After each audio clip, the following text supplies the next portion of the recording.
I am Keith Austin with Austin's Fine Jewelry in Las Cruces, New Mexico. I'm setting in my ring museum right now, enjoying that and ready to talk to you about what we do. The thing that drew me into jewelry as a career was the fact that when I first got into retail, I was 19, went to work for Sears. At 21, I was a Sears store manager and I managed several different stores. The last one was in Hobbs, New Mexico, and I left Sears and bought a gift shop. I wanted to be in business for myself.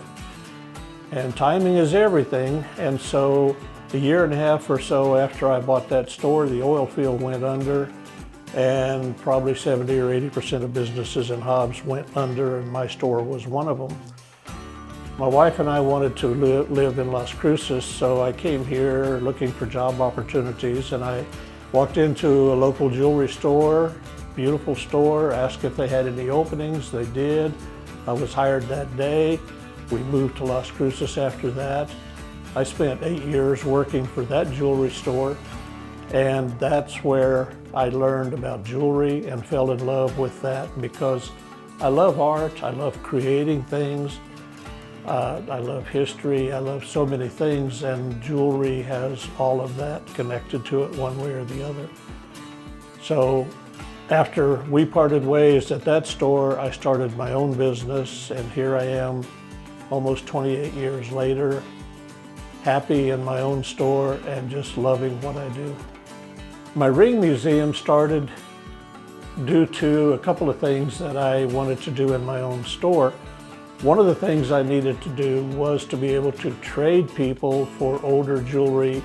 I've always collected something throughout my life.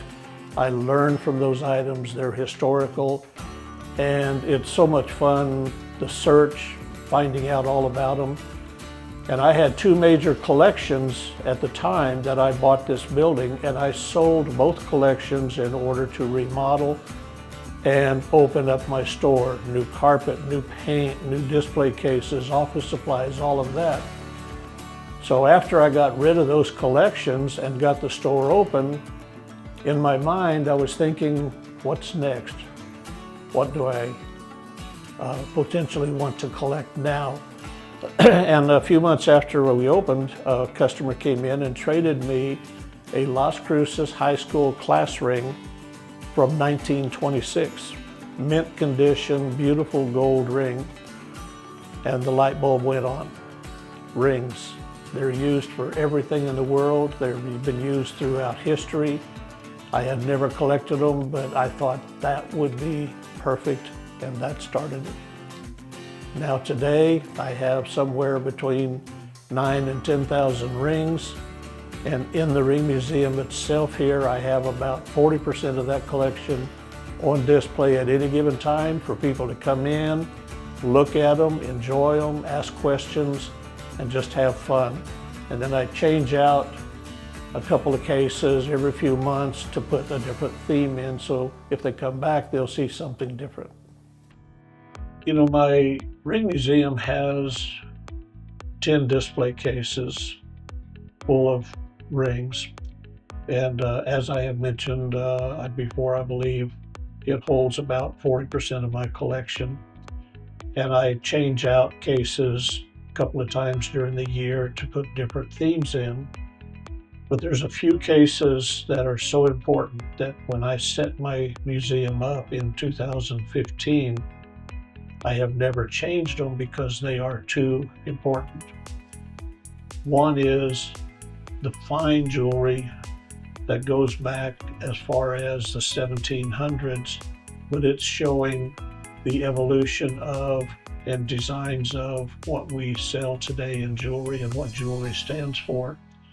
Another one is the jewelry that is from New Mexico and the Southwest, from the Native Americans, and how they started making jewelry and when, and how it evolved. They started around the mid-1800s. I've got some rings that go back to 1860, 1870, and all the way up to today, and you see the evolution of their jewelry and what it stands for. That's local history. The other one is military. The military display that I have has never been changed either. And we have so many military bases in this area. Air Force, Army, NASA, so many different things that we have a great local history that people learn from. Not just the rings, but what the military means to this area. So those are probably the three that I feel are the most important and the ones that people should always be able to see, so I never take those down. You know, the interesting stories that I have picked up from the jewelry is for example, one is in the military collection. I have a lot of rings that were from Columbus, New Mexico area, where military troops were sent in 1914, 1916 time period. And I had always learned that it was because Pancho Villa attacked in the United States. And it turns out that he came to Columbus, New Mexico for an arms deal to get weapons and ammunition. And the dealer, the merchant, didn't have it all, and he kind of shot the town up and left. The truth was that the United States was getting ready to go into World War I in Europe, and they needed to know how to move their troops en masse. So they took 10,000 troops from El Paso, Fort Bliss area, to Columbus and set up a tent city. The first place that they ever used trucks in the military, bulldozers in the military, and biplanes in the military. So it was an exercise to teach these soldiers how to move, so when they went to Europe, they'd be able to set up their areas that they needed to be able to function. You know, in my mind, if you want to be a success in the jewelry business, you don't want to just be able to go out and buy jewelry, put it in the case, and sell it to customers. I needed to know that I could take things in on trade. So my first thing I did when I left the other store was to take lessons and become a gemologist. It was important to me to be able to identify stones and identify quality and prices. So knowing your product thoroughly is extremely important, not just buying and selling something that you can order in. And then you get into helping customers, and you have to listen to the customers. They're looking for something that's going to help them feel better about themselves or help a friend or relative as a gift. And you want to be able to empathize with them and find out what it is they like, what do they want, what are they trying to do with this jewelry. So become part of their life. I enjoy giving things back to my community. There are certain things when you're in business that I feel you need to be aware of and be a part of your community. And everyone has different areas that they are more interested in and more willing to help in. In my case, it is helping organizations that help people. And the latest, biggest one that I worked with was a local hospice organization for end-of-life care. And I've been involved with hospice for probably close to 25 years. I was on the board for many years, and we just had a big sale of merchandise that was left to hospice upon the death of one of their patients. And it was absolutely wonderful to be able to help them dispose of that jewelry and get the money for the organization. But there's other organizations and there's other businesses that me or you can help with. It's personal. One of my biggest plans for the future is that I like to talk to people when they look at me and say, when are you going to retire? Because I'm 79 years old and I still love what I do. And I say, you know what? there's one word when you are working somewhere, and that is a 4-letter word called work. And I prefer to use a 3-letter word called fun, because I love what I do. I enjoy coming to the store. I enjoy helping people. I enjoy making jewelry that's special and different and personal. And as long as I can do that, that's going to be what I work on towards my retirement. Now, right now, my store is open 5 days a week. I only work 4, and I'm trying to get that down to 3. If I do, that's going to be retirement. Outside of work, I have, through the years, been involved with a couple of organizations in town. The most recent one was many years that I worked with Rotary International. And they do a lot of things to help the community and help other people, and not just Las Cruces, but worldwide. And you can get involved in something that will be helpful, fun, but you also meet people, you talk to people. You get to be a part of something bigger than yourself. And that's important to me. You know, just being out there and seeing people. More important than anything, in my eyes, is the way you treat the people that you interact with on a daily basis. Salespeople in a store, servers at a restaurant.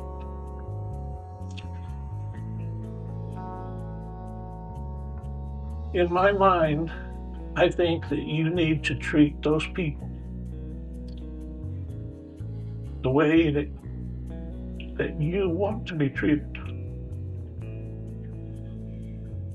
So to me, a simple thing of just going and having lunch somewhere is actually an important part of my day, because I interact with someone. I talk to them. If we go to a restaurant on a regular basis, I learn their names.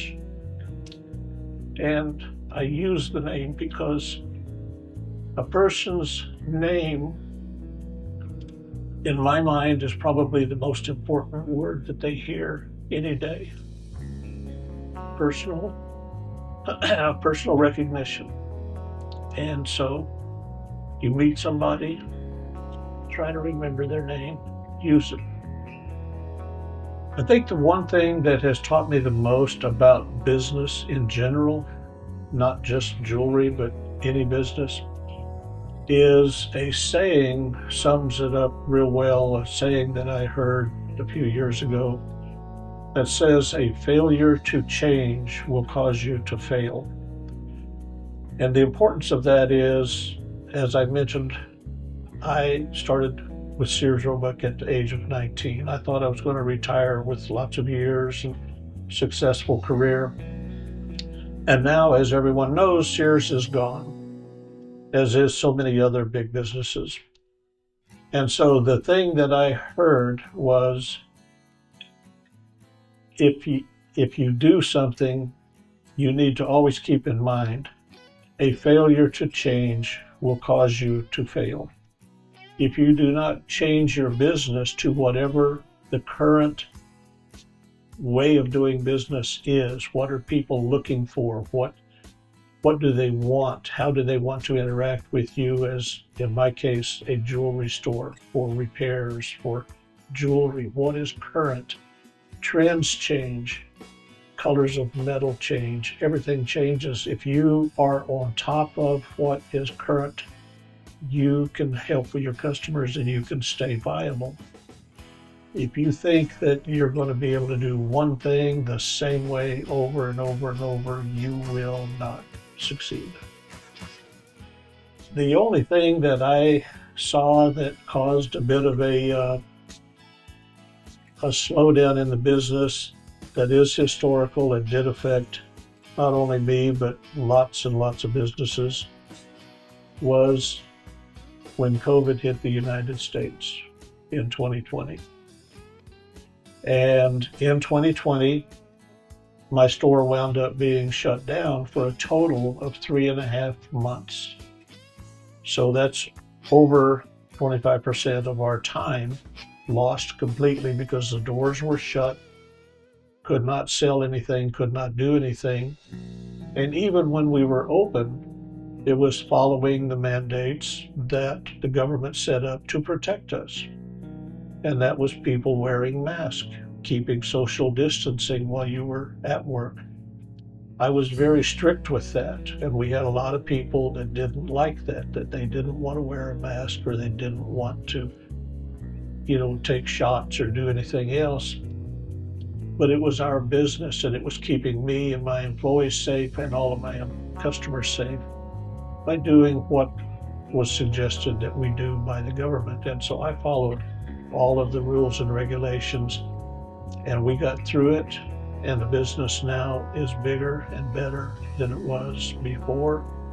And I'm thankful for the fact that we did what we were required to do, and we came out on the right side. We are successful. We are doing well, and I'm going to continue doing that.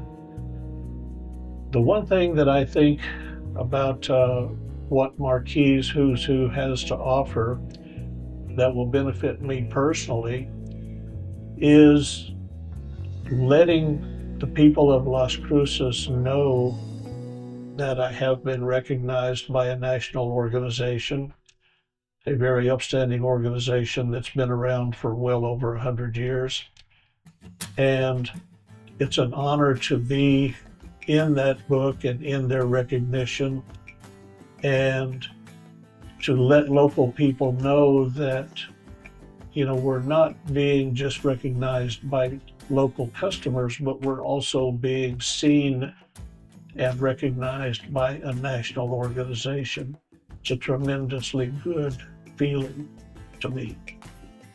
As far as using anything from Marquis Who's Who in the past, first off, before this year, personally, I have not heard of Marquis Who's Who.